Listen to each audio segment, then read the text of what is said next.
मेहनत इतनी खामोशी से करो कि सफलता शोर मचा दे। प्यारे बच्चों, आज की कक्षा में हम अर्थालंकार और उसके भेद करेंगे। अर्थालंकार के बारे में हम पहले जान चुके हैं, क्योंकि हमने पढ़ा था जो अलंकार है उसके दो भेद होते हैं, शब्दालंकार, अर्थालंकार। तो शब्दालंकार के बारे में हम जान चुके हैं। आज हम अर्थालंकार के बारे में पढ़ेंगे। सबसे पहले जान लेते हैं अर्थालंकार के भेद कितने होते हैं। सबसे पहले है उपमा, रूपक, उत्प्रेक्षा, अतिशयोक्ति और अन्योक्ति। तो सबसे पहले हम जानते हैं उपमा अलंकार के बारे में। उपमा अलंकार होता क्या है? उपमा, जहाँ एक वस्तु अथवा प्राणी की तुलना अत्यंत सादृश्य के कारण प्रसिद्ध वस्तु या प्राणी से की जाए, वहाँ उपमा अलंकार होता है। परिभाषा देखिए जरा ध्यान से। एक वस्तु अथवा प्राणी, कुछ भी हो सकता है, वस्तु भी हो सकती है, प्राणी भी हो सकता है, उसकी तुलना है जो अत्यंत मतलब बहुत अधिक, सादृश्य, सादृश्य होता है समानता, मतलब उनके अंदर बहुत अधिक समानता के कारण प्रसिद्ध वस्तु या प्राणी से की जाए, वहाँ उपमा अलंकार होता है। परिभाषा बिल्कुल सही है, आसानी से समझ में आ जाएगी। सादृश्य का मतलब होता है समानता, इसके स्थान पर आप समानता भी लिख सकते हैं। अत्यंत, बहुत अधिक।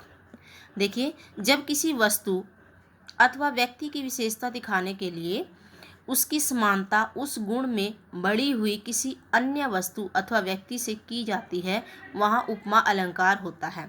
उदाहरण देखिए, ये परिभाषा, इसको थोड़ा सा आसान तरीके से समझाया गया है। इसमें एक तो वस्तु होगी कोई भी सामान्य, और या व्यक्ति भी हो सकता है। एक होगी प्रसिद्ध वस्तु या व्यक्ति। तो जो सामान्य वस्तु या व्यक्ति है ना, उसकी विशेषता बताने के लिए उसकी समानता है जो वो प्रसिद्ध वस्तु या व्यक्ति से करके दिखाई जाती है, ताकि जो सामान्य वस्तु है उसके गुणों की विशेषता के बारे में बताया जा सके। उदाहरण देखिए, सिंधु सा विस्तृत अथाह, एक निर्वासित का उत्साह। सिंधु सा, सिंधु यहाँ पर समुद्र को कहा गया है। विस्तृत अथाह, अथाह मतलब बहुत गहरा। एक निर्वासित का उत्साह, उत्साह और सिंधु, यहाँ पर देखिए सिंधु है जो वो समुद्र है, वो बहुत गहरा होता है। उसी प्रकार एक व्यक्ति का उत्साह है, वो भी समुद्र के समान ही होता है। तो यहाँ पर उत्साह शब्द है जो उसकी सिंधु से समानता कर दी गई है, समता कर दी गई है, और उत्साह की विशेषता बढ़ा चढ़ा करके यहाँ पर बताई गई है, और उसकी समानता दिखाने के लिए हमने सिंधु का प्रयोग किया है, अथवा समुद्र का यहाँ पर हमने प्रयोग किया है। आगे दूसरा उदाहरण देखिए, सीता का मुख चंद्रमा के समान सुंदर है।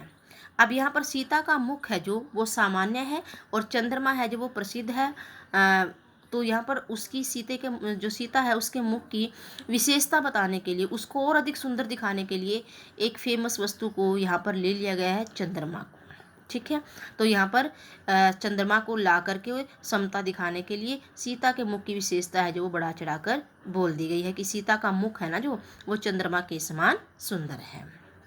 तो यहाँ पर समानता शब्द का प्रयोग हुआ है, समान है जो, ये इसकी पहचान होती है। ऐसे शब्द और आगे बताऊंगी जिनसे हम पहचान सकते हैं कि इसमें उपमा अलंकार कैसे हैं।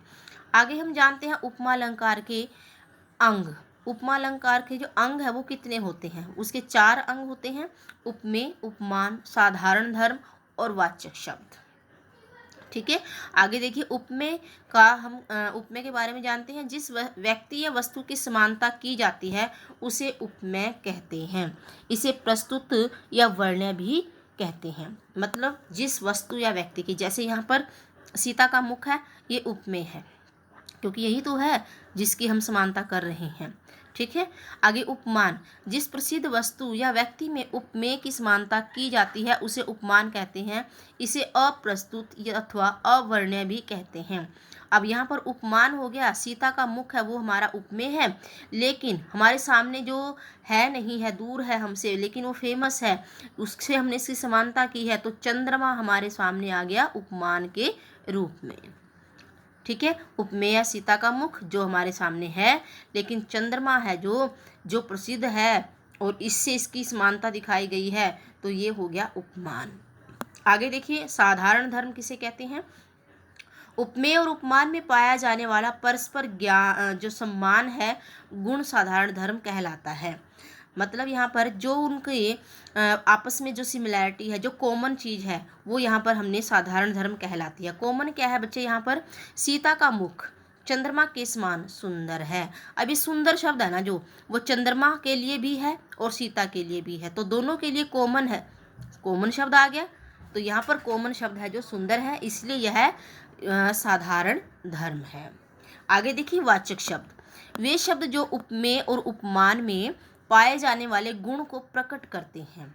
वाचक शब्द जिनके माध्यम से हम पहचान कर पाएंगे कि ये उपमा अलंकार है और कैसे है।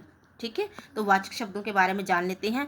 जो, जैसा, जो हमारे पास वाक्य होंगे ना, उनमें अगर जो शब्द है, जैसा शब्द है और सब वो है, सम है, तुल्य है, या फिर सा है, सी है, इस प्रकार के शब्द जहाँ पर भी होंगे वो हमारे वाचक शब्द कहलाएंगे।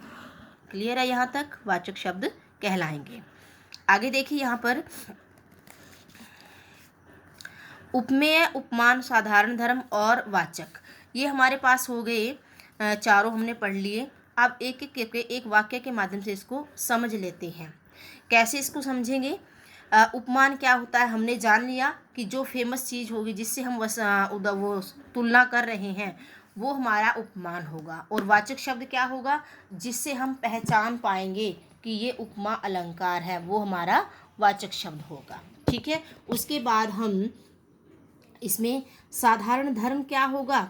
जो दोनों के बीच में कॉमन होगा वो हमारा साधारण धर्म होगा। अब कॉमन हमारे पास है सुंदर, और अब बच गया हमारे पास उपमेय। उपमेय है जो वो है मुख, क्योंकि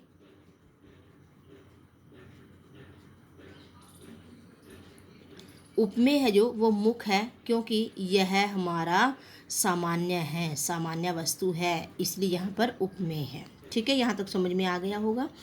आगे इसमें ना थोड़ा सा और है, लेकिन ये हम नहीं करेंगे क्योंकि ये थोड़ा सा आपके लेवल का नहीं है। बस थोड़ा जान लेते हैं ताकि हमारा ज्ञान है जो थोड़ा बढ़